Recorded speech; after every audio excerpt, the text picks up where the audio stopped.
She's interviewed many notable individuals, including Oprah Winfrey and Nelson Mandela. She's published 2 books, and in 2010, she was CEO Magazine South Africa's most influential woman in business and government.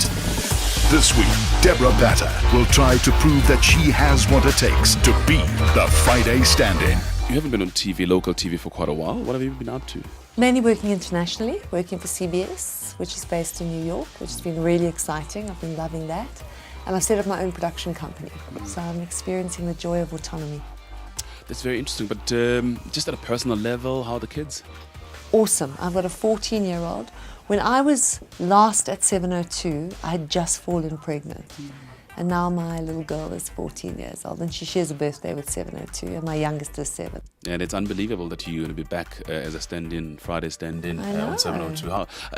How does that make you feel? Are you nervous? I actually am, because radio is very different to television. And television is not about you. It's about the issue. You produce the facts. You don't have to share much about yourself. But you've got to be a bit vulnerable when you're on radio. So it's a very different ball game altogether. And it's very different to what I've been doing, hardcore investigative journalism. But, you know, 702 is my first love. That's quite interesting. But in preparing for standing in, what do you think you're going to have to do? Well, I read that I've got to talk about technology, science, sex, and I'm not sure which one of those I know more about. I mean, I've just learned how to master Twitter from my 14-year-old, okay? I failed science at school, so it's probably sex is going to have to be my area of expertise. Italian and all, how does you one know? research for sex? I'm Italian. So you're going to have to talk from experience. Exactly. Oh, that's amazing. I mean, I'm sure people are looking forward to that.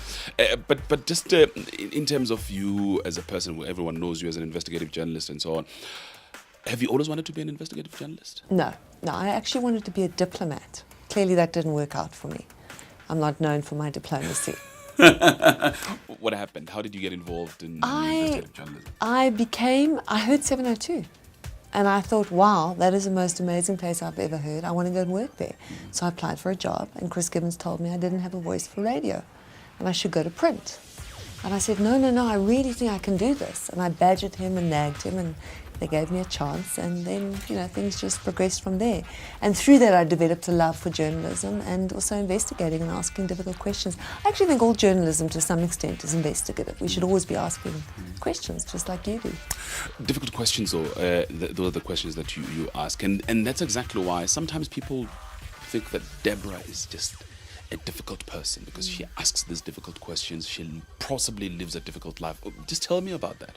Outside of what we know, outside of what we see on TV, how is Debora like? It's a good question because television is so one-dimensional, so that's all you see. But obviously you're much more than that. I mean, I actually live a very boring life. I'm very domesticated. I like staying at home, I like reading, I like hanging out with my children. My children don't fear me. Sad to say. They don't fear me. That's very interesting because politicians would imagine that your children just run away every time you come back home. No, my children do not fear. They laugh at me.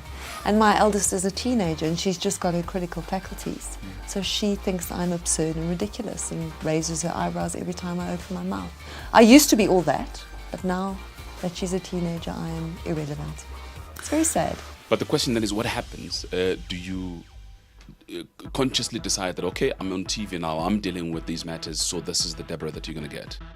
I think, you know, television is one thing, right? So you're going on air, you're reporting on facts, or you're investigating. If it's not appropriate to be all lovey-dovey and charming and sweet. But away from the camera, it's obviously a very different thing. One doesn't live one's life on camera. And if you start believing in that kind of stuff, I mean, you're in for a very great fall, actually. Yeah. You've actually got to live a very different life. So home is completely different. Home is chilled, home is relaxed, home is a private space. And I'm actually a very private person, and that's a great thing about radio. It allows you to be multi-dimensional. You can talk about politics, you can talk about books, you can talk about movies, and it gives a much greater insight into a person.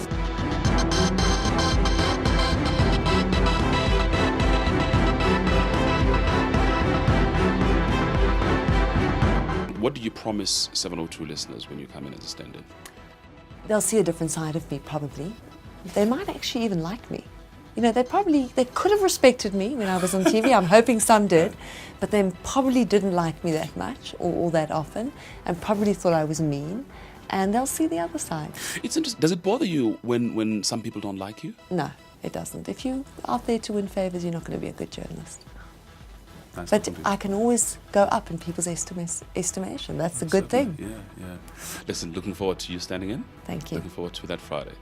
Nice talking to you, Deborah. Thank you, Tlhabi.